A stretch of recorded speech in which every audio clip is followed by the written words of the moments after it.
Each week as you enter this timeless land, one of these many worlds will open to you.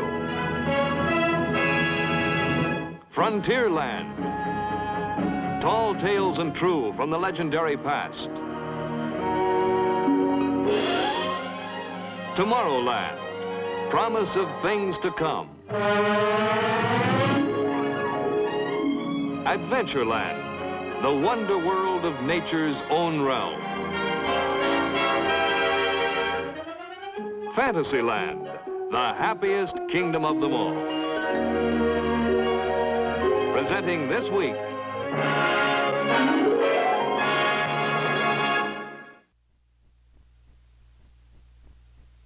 At Disneyland Park, the realm devoted to things of the future is called Tomorrowland.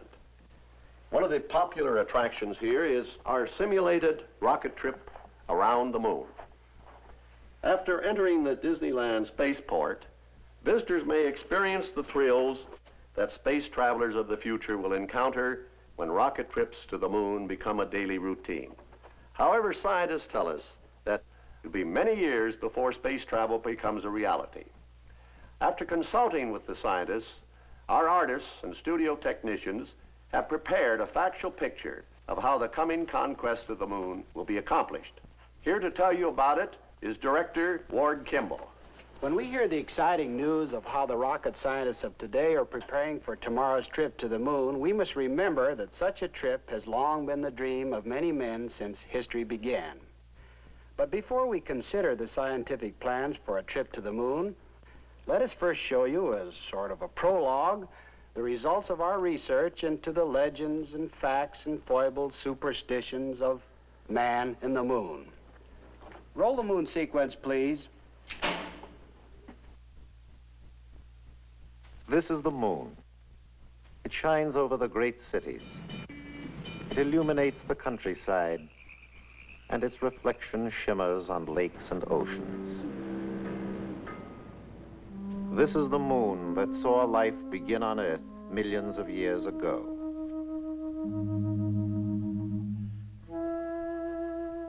As primeval man watched the moon in the night sky, it became to him an object of curiosity.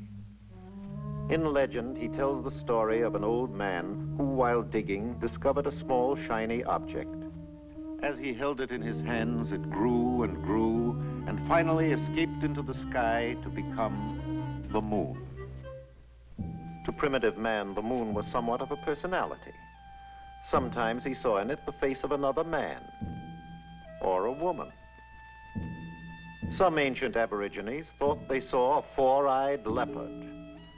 Perhaps the greatest mystery to our ancestors was the moon's strange ability to change its shape. The early Hindus believed that it was Chandrashka, the god of night, slowly turning his lamp as he moved across the sky. The Aegeans, on the other hand, thought the moon was a silver shield, reflecting the seas and mountains of the earth. Moon worship was an important part of many ancient religions. The Sumerians called the moon Nana, and the golden calf with crescent horns was a symbol of reverence. Here stands the Egyptian moon god Thoth, the reckoner of time. 12 times between the annual rise of the Nile, the moon grew to fullness. This gave Egypt one of the first lunar year calendars. And here is Diana, the Grecian moon goddess, whose beauty inspired the Romans to build a silver temple in her honor. To some primitive races, an eclipse was a mysterious and terrible thing to behold. They believed a giant serpent was devouring the sun's light, so they danced and made great noises to frighten the moon beast away. And he would go away. The first book devoted completely to the moon was a parchment by Plutarch. He said the moon was simply a smaller Earth, but unlike the Earth, its inhabitants were demons. These words of Plutarch inspired one Lucian of Samosata to record what was perhaps the first science fiction story. He tells of a very strange journey to the moon in 160 A.D. A ship went sailing on western seas through the pillars of Hercules. She sailed through a realm as dark as night, pursuing her course of lunar flight. The Moon King held his hand aloft and cried to far and near, "Begone, ye earthling creatures bold. There are no women here." There followed upon the face of the earth a period called the Dark Ages. For centuries, the light of knowledge was extinguished, and only a fleeting mention of the moon was made. Moon. Then there was the great event of 1609. Galileo Galilei built a telescope and made the first close-up observations of the moon. He excitedly announced that he had observed the moon as another world, complete with mountains and seas. When the astronomer-mathematician Johannes Kepler heard of Galileo's startling observations, he immediately set to work on a book about the moon called Somnium, or Sleep. In this very imaginative account, Kepler goes to sleep during an eclipse and is kidnapped by moon demons. Because they cannot bear the light of the sun, they migrate to and from the earth, using the moon's shadow for a bridge. Here on the moon, Kepler wakes to see a fur-covered moon creature emerging during the cool of the evening.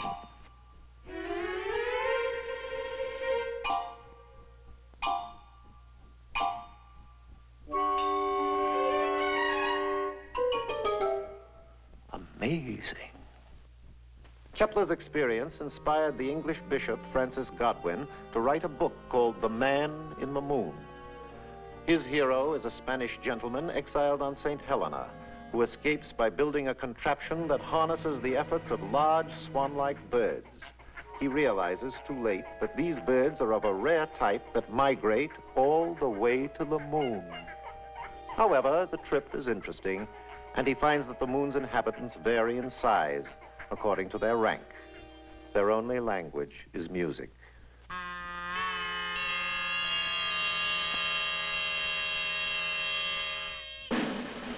A few years later, the flamboyant Cyrano de Bergerac makes comments on the possibility of traveling to the moon. His close friends scoff at the idea. This drives Cyrano to prove his point by writing a unique science fiction moon trip. His own personal device for getting to the moon is a string of bottles containing dew. Anyone knows that as the sun rises, so does the morning dew, and so does Cyrano. His scheme works so well that he has to discard some of the dew bottles for fear of overshooting his mark. But alas, he drops one too many, misses the moon, and lands in Canada. The natives are very hostile. He has to escape. What to do? Build a rocket, of course. This time, he is more successful. When his fuel supply gives out, the moon's gravity helps him make a triumphant lunar landing.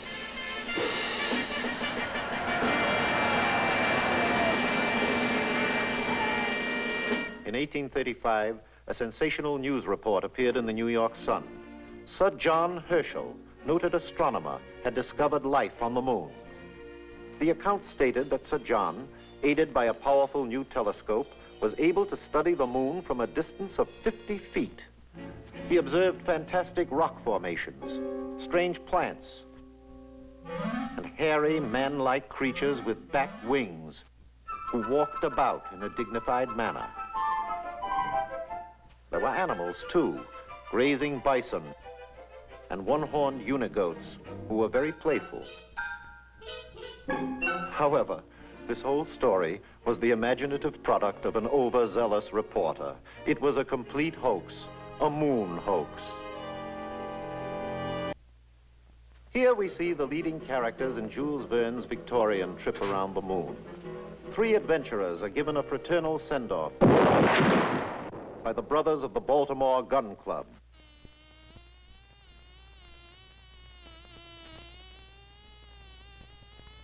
After a very hazardous trip, the daring spacemen are given a hearty reception by the brothers of the Baltimore Gun Club.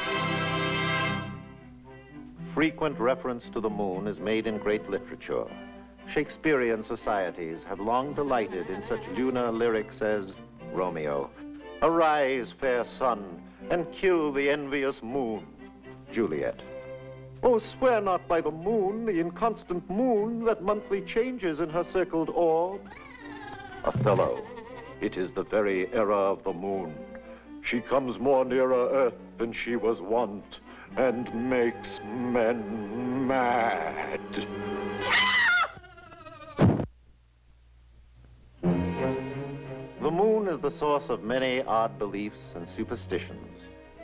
One of the oldest sayings is that the moon is made of green cheese, or that it is the resting place for all articles lost on Earth. It is said, if a man sees a new moon through a window, misfortune will befall him. Or if he cuts his hair under a new moon, it will grow back too fast.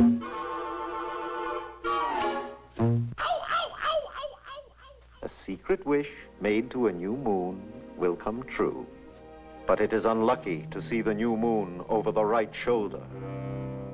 A new moon is the time to begin things. This is a good time to get married, to build a house, and move into it. Caesar once said that the dark of the moon is the best time to start a battle.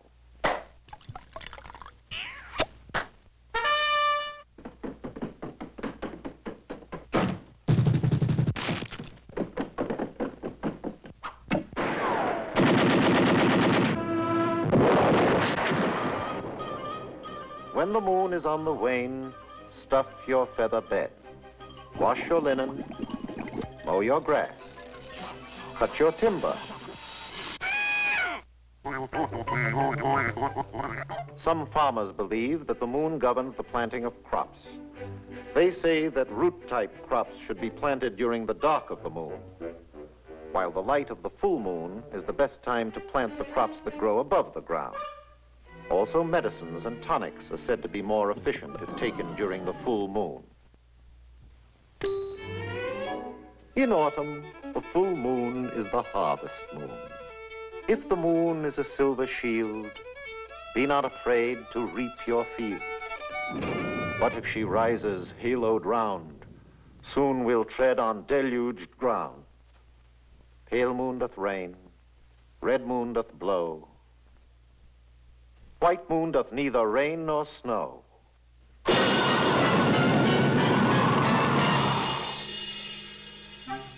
It has been said that money exposed to the dark of the moon will increase as the moon becomes full.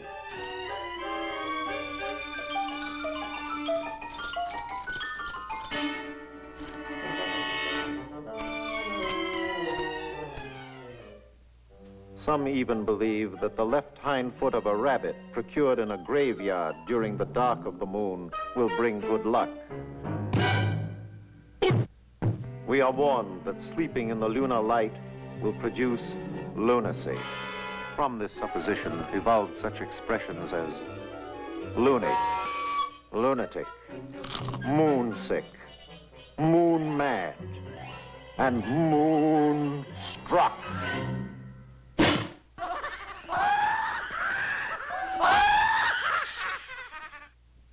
Little children love nursery rhymes, particularly verses about the moon.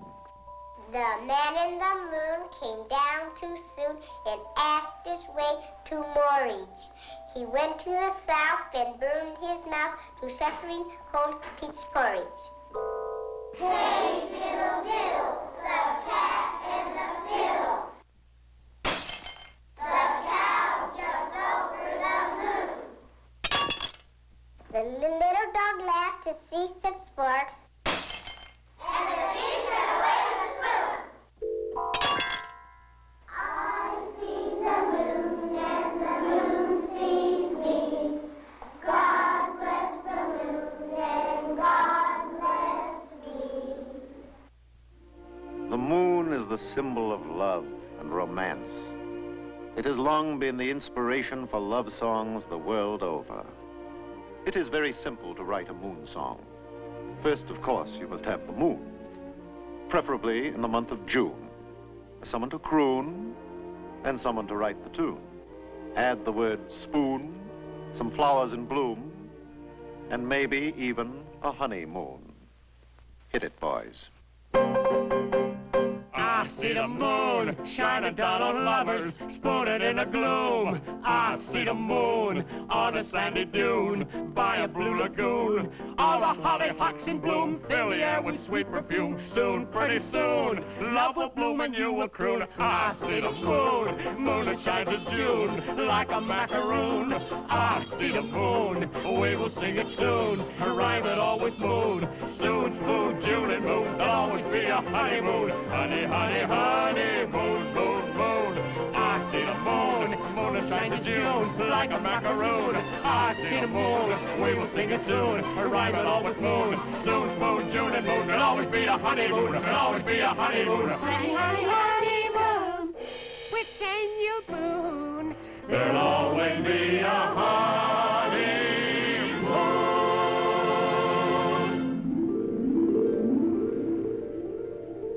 This, then, is the moon. Like a flower in heaven's high bower, with silent delight, sits and smiles on the night.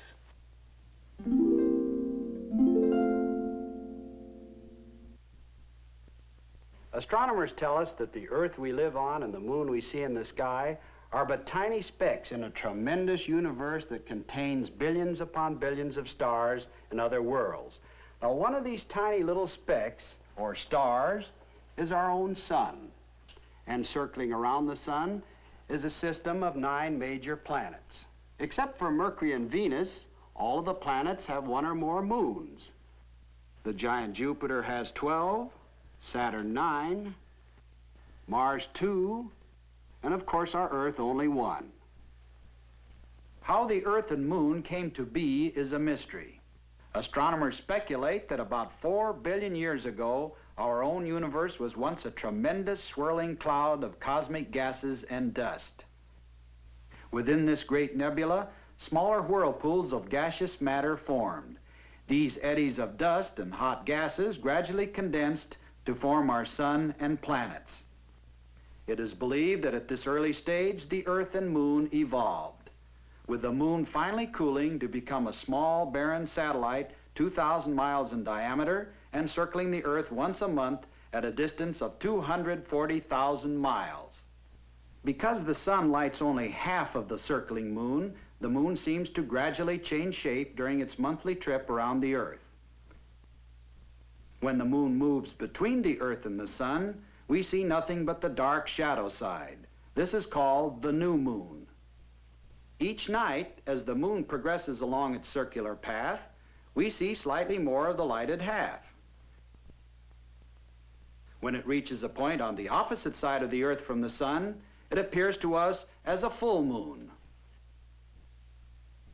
Then, as the moon continues its journey, we begin to see less and less of the illuminated half until finally it completes its monthly trip and becomes a new moon once again.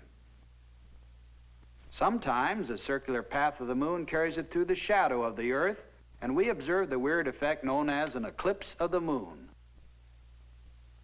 On other rare occasions, during daylight hours, the invisible moon passes squarely between the Earth and the sun, and we are treated to the spectacle of a solar eclipse. Evidence of the moon's influence on our daily lives is here demonstrated. The gravitational pull the moon exerts on the oceans of our Earth causes daily high and low tides around the world. These various movements of our moon through the sky have been observed and predicted for centuries. Today, with the help of modern telescopes and cameras, we are able to get a close-up view of the very unusual details on the moon's surface. The prominent dark areas we see even without a telescope are large, flat plains surrounded by mountain ranges and craters. Some of the rugged mountain peaks rise straight up to 35,000 feet. And the craters range in size from small potholes to giant openings measuring 146 miles across. Scientists attribute the moon's rather rough surface to either volcanic action or to explosive hits by meteorites when the moon was in a molten stage. We've never seen the other side of the moon, but experts agree that it probably looks much like the side which always faces us. The moon is a dead world without atmosphere, a silent, unchanging desert where temperatures drop to 250 degrees below zero on the shadow side and boil at over 200 degrees in the direct light of the sun.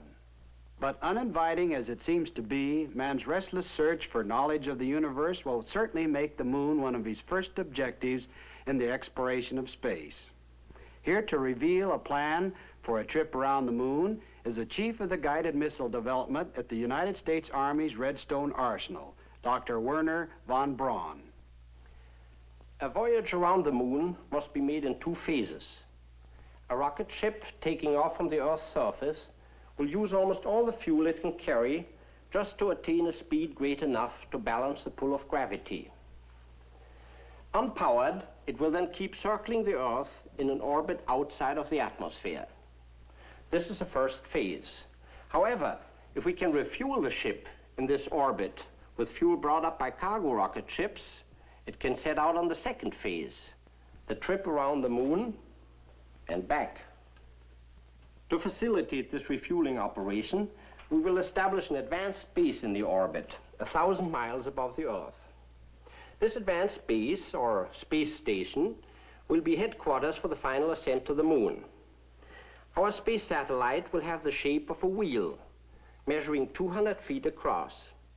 Its outside rim will contain living and working quarters for a crew of 50 men. Just below the radio and radar antenna is the atomic reactor.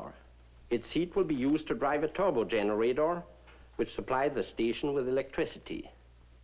Access to the station will be through an airlock in the hub. The three large spokes are elevator shafts, and the small pipes are used as condensers for the turbo generator and the air conditioning plant. The entire wheel will slowly rotate at 3 revolutions per minute. The resulting centrifugal force will produce an artificial gravity for the men in the rim.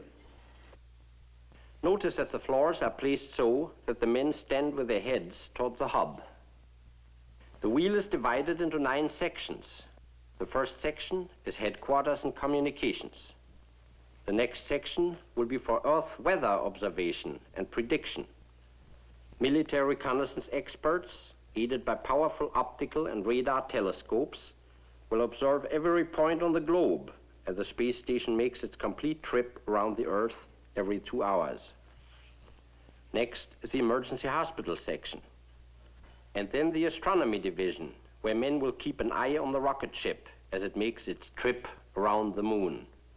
The rest of the space station will house calculating machines, maintenance facilities, air conditioning equipment, living quarters, and even a botanical and zoological laboratory. This entire space station will have to be prefabricated and tested on the ground. After dismantling, it will be transported in pieces up to the orbit. For the difficult job of reassembling the structure, we have provided a new type of spacesuit. Using gyros and 2 small rocket motors, the operator can tilt and move in any direction. Located outside will be 7 remotely controlled mechanical arms, each a specialized tool.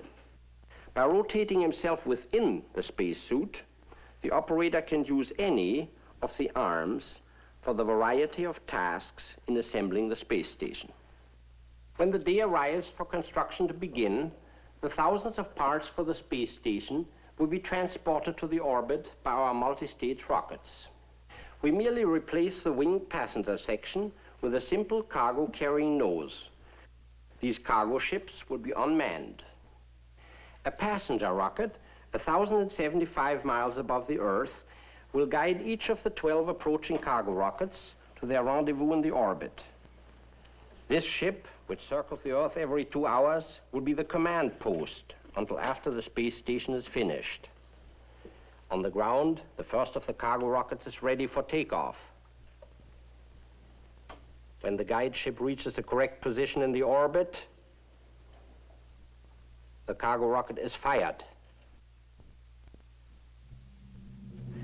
While its motors are firing, the cargo rocket is controlled by an automatic pilot, like a guided missile. Up in space, the blast-off is observed with the aid of optical instruments. In the guide ship, the navigator locks his tracking radar on the rising cargo rocket. At about 24 miles altitude, the first stage breaks away and the second stage motors fire. 2 minutes later, the cargo head blasts away from the second stage and continues firing until its speed reaches 18,468 miles per hour. Automatically, the motor cuts off. Now, with the aid of remote controls, the navigator rotates the rising cargo rocket so that when it arrives later in the orbit, it will line up with the guide ship. Here, at 1,075 miles up, follows the most precise maneuver of the entire operation.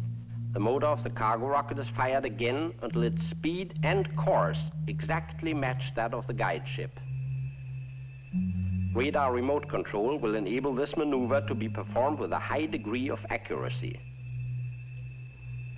56 minutes have now elapsed since takeoff. The cargo ship is floating in space, 2,000 feet ahead of the guide ship. 2 crew members make their way to the cargo head to begin the unloading operation. First, the motor and tanks are detached. Then, 2 bottle-type construction suits are removed from the hull. When fitted in the airlock, each of these construction suits will receive an operator.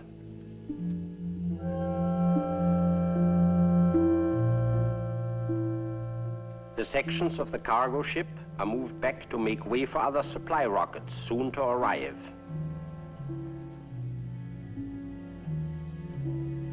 Construction of the space wheel now begins. The sides of the cargo nose are mechanically separated. Built-in tanks of compressed air inflate this large plastic inner section of the hub. Thin metal plates are immediately clamped on the outside to protect it from meteors. The first workday in space draws to a close. Every 24 hours, another cargo rocket will arrive in the orbit. When the airlock is attached, the pressurized hub section can be used as temporary quarters for eating and sleeping. Each succeeding load is carefully scheduled so that the parts of the station can be assembled in correct order. Nylon ropes prevent the parts from slowly drifting away. Next, the atomic reactor is installed. The wheel begins to take shape now as the 3 main spokes and rim sections are joined together. Condenser pipes are fitted next so that the atomic reactor may be put in operation.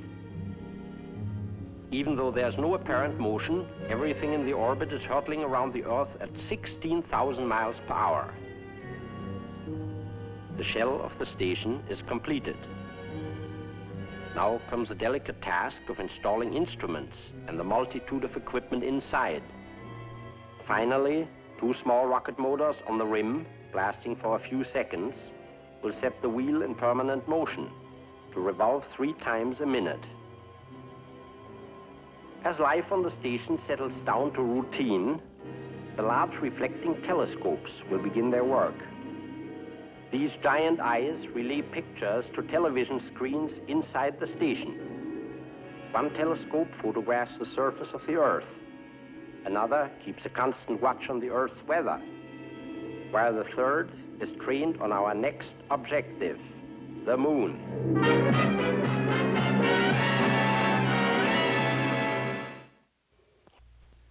The primary purpose of the first moon trip will be to test the methods and equipment to be used on later voyages into deep space. It will be essentially a scouting trip around the moon, and no landing will be attempted. To understand the plan of the trip, let us use this model. Here is the Earth with the moon circling around it. Since the first half of the trip will take 5 days, we must aim the ship well ahead of the moon so that they both arrive at about the same point in space at the same time. Here we have a scale drawing of the Earth with the moon 240,000 miles away. This is the elliptical path which our rocket ship will follow, going out, and coming back. For the rocket to leave the orbit of the space station, its speed will have to be increased by firing the rocket for a brief period of 10 minutes. The ship will then coast for 5 days. The Earth's gravity begins to slow the rocket down until 121 hours later, at a point within 60 miles of the moon's surface, it will begin to fall back toward the Earth. Gradually picking up speed, it will take another 5 days to coast back to the space station. This model will show you how our future moon rocket ship might be designed. It will be 53 feet in length, has no wings or tail surfaces, because it will be assembled and operated only in the vacuum of space. For the hull of the ship, we are adapting the cabin section of one of the Earth to space station passenger rockets. To the nose, we have added a small atomic reactor, which will drive a steam turbine and furnish electricity for the ship's instruments. This shield will protect the crew members from dangerous radiation. The ship's crew of 4 men will be placed 2 in the front and 2 back here. This is the directional radio radar antenna. Located underneath is the airlock for a spacesuit. The suit can be entered from inside the ship. Clustered around the rear of the ship are the 7 extra fuel tanks filled with hydrazine and nitric acid. All but the centrally located tank will be released when empty near the end of the return trip to cut down on dead weight. Even though we now have the theoretical knowledge to make a trip to the moon, it will be many years yet before our plans can fully materialize. However, let us imagine for a moment that the many problems have been solved and that after completing our space station, we are ready to begin our first voyage around the moon. Ladies and gentlemen, through a worldwide network of radio and television, we are bringing you an on-the-spot account of the first expedition around the moon. Here at Space Station number 1, 1,000 miles above the Earth, the final preparations have all been made. Except for the time the rocket is on the other side of the moon, our radio and that of the station will be in constant communication with the ship during the 10-day voyage. As the moon ship stands by, the all-important pressurized spacesuit enters the rocket's airlock for the last time. During the trip, it'll be used only in the case of emergency. The captain is the last man to come aboard. He will direct the entire expedition from his position at the front of the ship.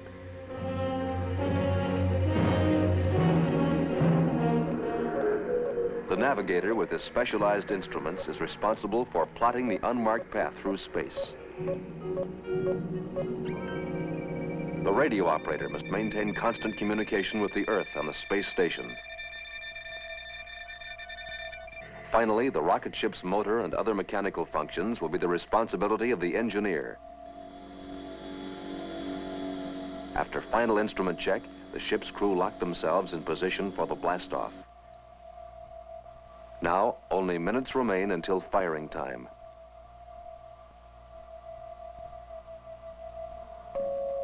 The captain sets the automatic firing timer and reports to the space station. RM1 to Station 1, firing timer is engaged. We will begin power maneuver for departure in exactly 16 hours, 23 minutes, 47 seconds. Roger, RM1, 16 hours, 23 minutes, 47 seconds, over. Crew will secure and stand by for firing in 84 seconds. Acknowledge. Navigator, check. Radio okay. Engineer, check.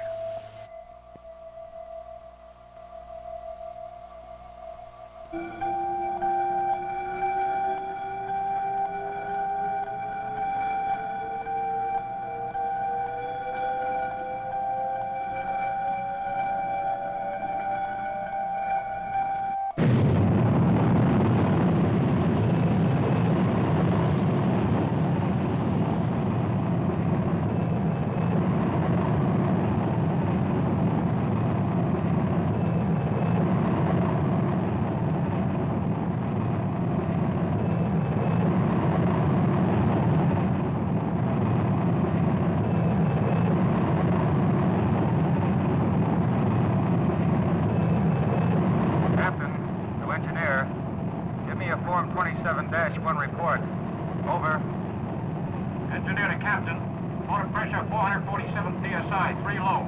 Turbo pump 11,000 RPM, right on the button. Actuators steady, guidance readings okay.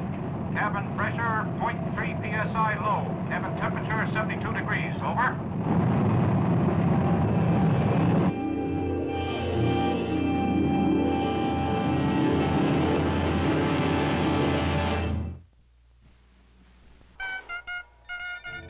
This is Station 1 calling RM1.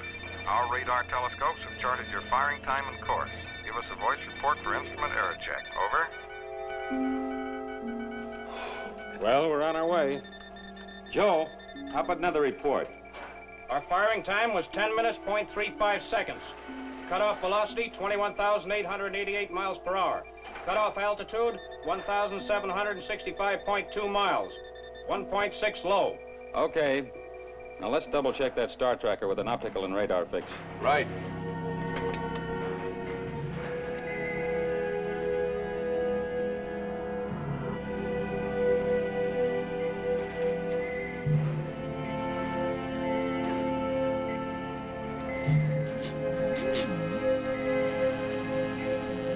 Captain, position check shows 0.7 miles below, 1.2 miles left, and 0.3 miles ahead of standard flight path. We have only a 0.03% error in azimuth reading. Sounds good. Bill, let's transmit all your tape reports to the station.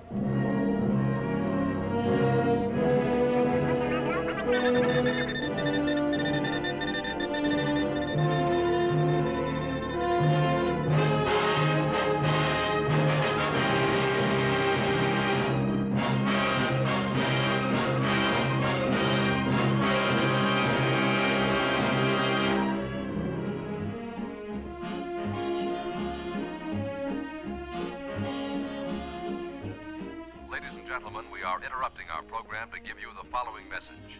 Moonship RM1, which left the space station a little over 51 hours ago, reports a distance of 169,000 miles from the Earth. The ship is traveling at 9,400 miles per hour, and deviations from the intended flight path have been so small that the captain reports no corrective power maneuver has been necessary as yet. We are happy to report all the crew are in good condition.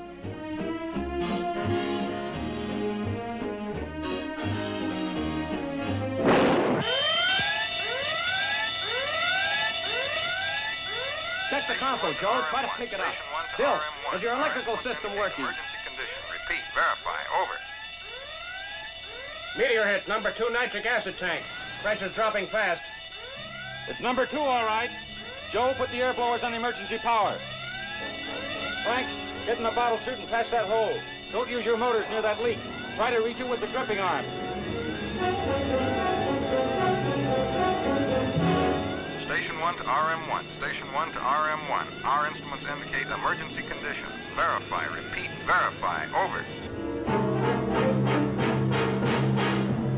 RM1 calling Station 1. This is Station 1. Go ahead. At 51 hours, 22 minutes elapsed flight time, registered hit by a small meteor. Puncture between Station 51 and 52, upper bulkhead of nitric acid tank number 2.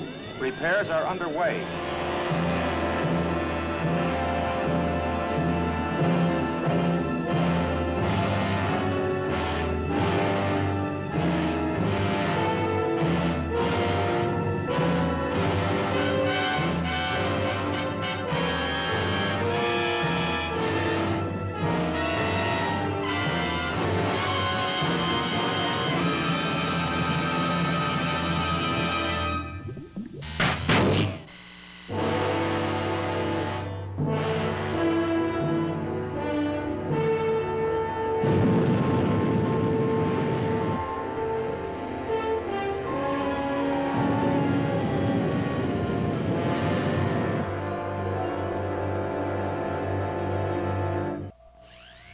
RM1 to Station 1. This is Station 1. Go ahead.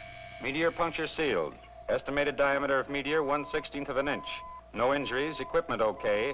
Estimated loss 180 gallons of nitric acid. Proceeding on flight plan. Over and out.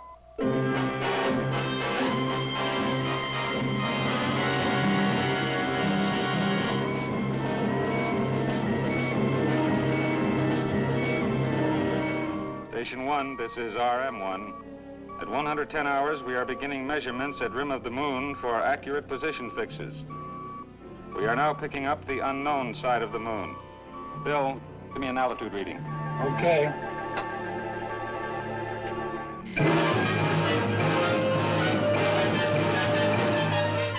Radio altimeter reads 22,886 miles from the moon's surface. Oh, we're moving in fast. Frank, have you got anything in that star occultation reading yet? Just a moment, I'll run it through the computer.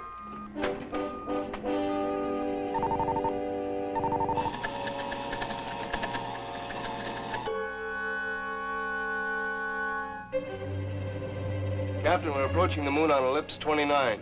Course indicates collision with moon at 1:20 hours, 56 minutes. Correction tape 340 must be used at 1:16 hours.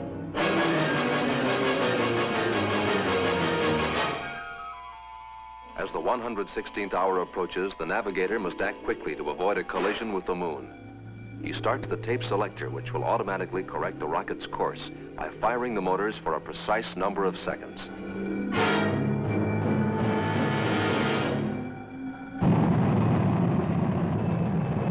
RM1 to Station 1. At 116 hours, conducting power maneuver on correction tape 340. Out.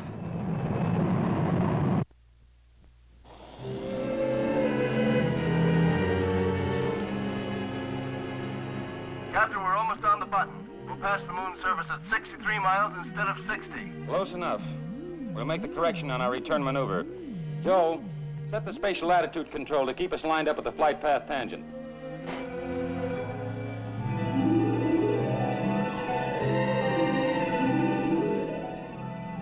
Stand by for observation schedule 17.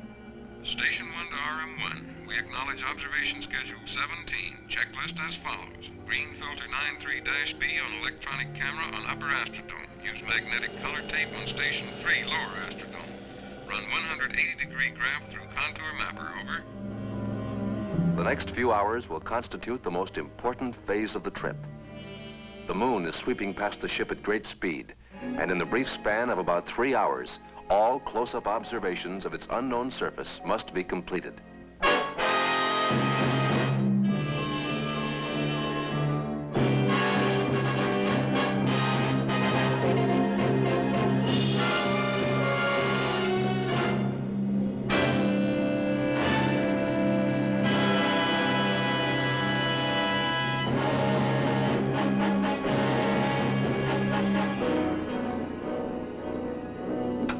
RM1, Station 1. We are now seeing the Earth disappear behind the moon's rim.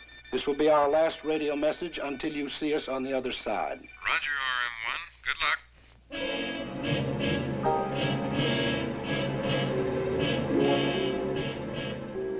I see what looks like a tremendous crater ahead.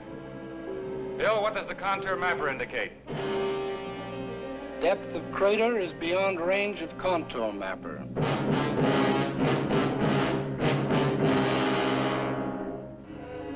We'll reach the day and night terminator in 5 minutes. Frank, arm your flares and stand by to fire when I give the signal.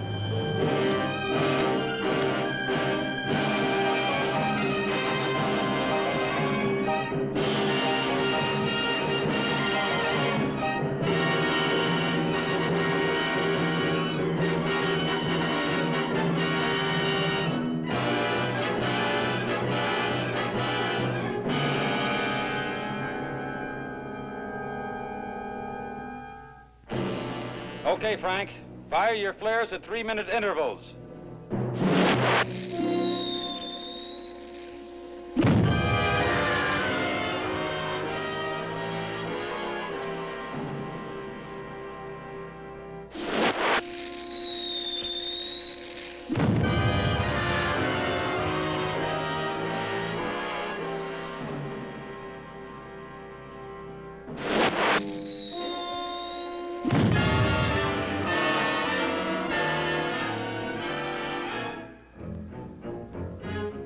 Captain, I'm getting a high Geiger count of 33 degrees. My scintillation counter indicates a high degree of radioactivity on the same bearing. Contour mapper shows a very unusual formation at about 15 degrees southern latitude and meridian 210. Get some flares in that area, quick.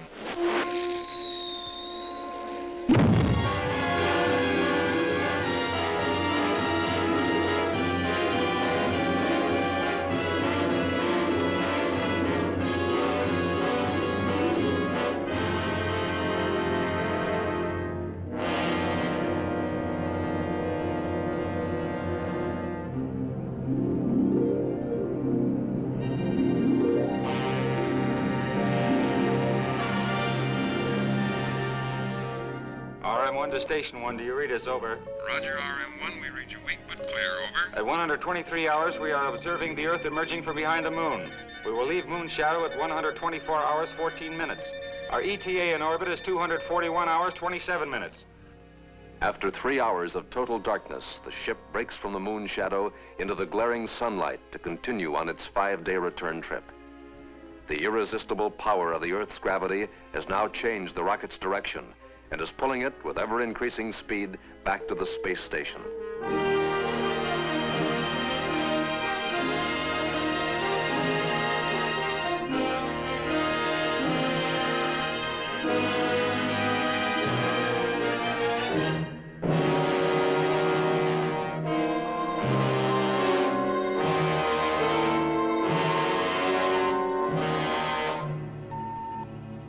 Frank, start the gyro attitude control for the braking maneuver and give me a time set for firing. Check. At 240 hours, preparations are being made to enter the orbit of the space station. The ship's direction is reversed so that the subsequent firing will slow the rocket's speed and jettison the empty fuel tanks. Okay for firing. Guidance tape 264 inserted. Set firing timer for 241 hours, 49 minutes, 11 seconds. Okay. Joe, set the tank release and report.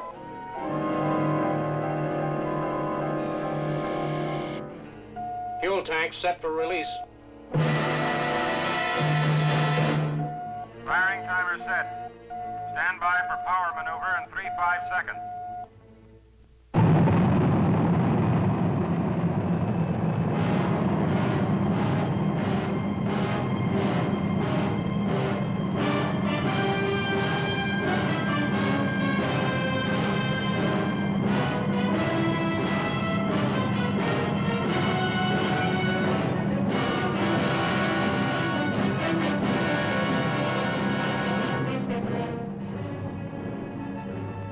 Ladies and gentlemen, you have just witnessed the first successful voyage into interplanetary space. This pioneer trip around the moon will soon be followed by an expedition which will actually land on the moon's surface. Even now, construction is going forward on the atomic-powered rocket ship that will challenge the limitless depths of space and solve the mystery of the red planet Mars.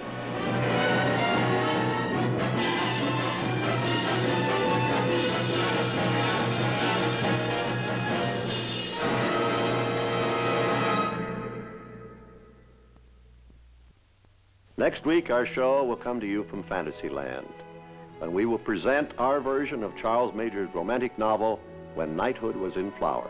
Here now are a few highlights from that show.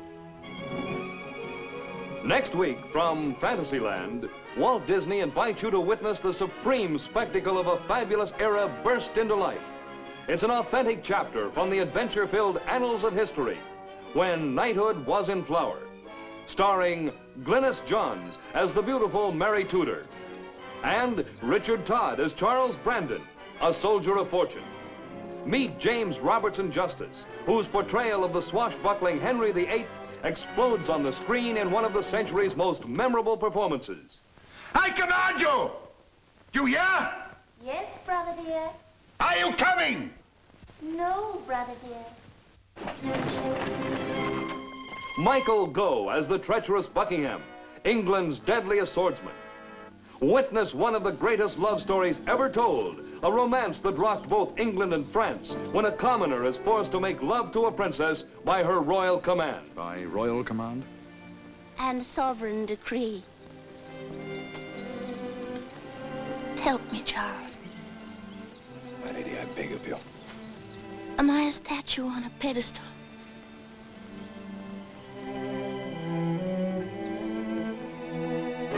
Zoom back through centuries of time to see a rough and ready wrestling match between Charles Brandon and the Duke of Buckingham.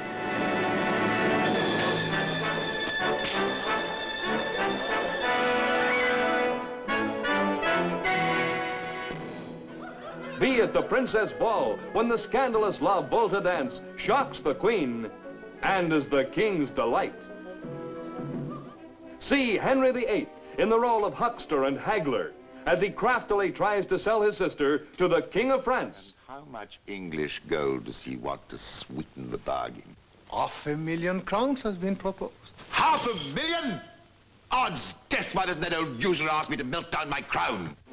Be on hand when Mary seeks to escape to America to avoid becoming the Queen of France.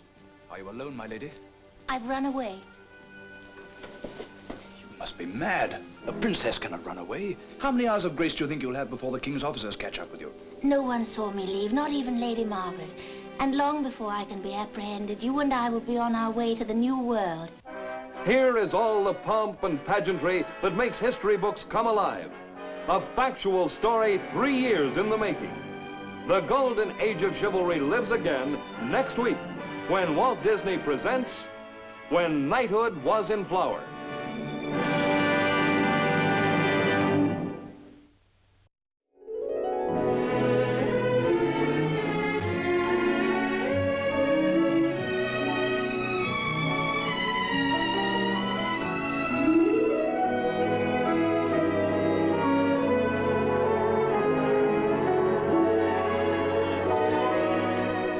A new motion picture of rare enchantment will soon be showing in your favorite theater. It is Walt Disney's The Littlest Outlaw. It's a story of courage, of adventure, a story of unusual charm. It's Walt Disney's The Littlest Outlaw. Feature length, Technicolor, soon.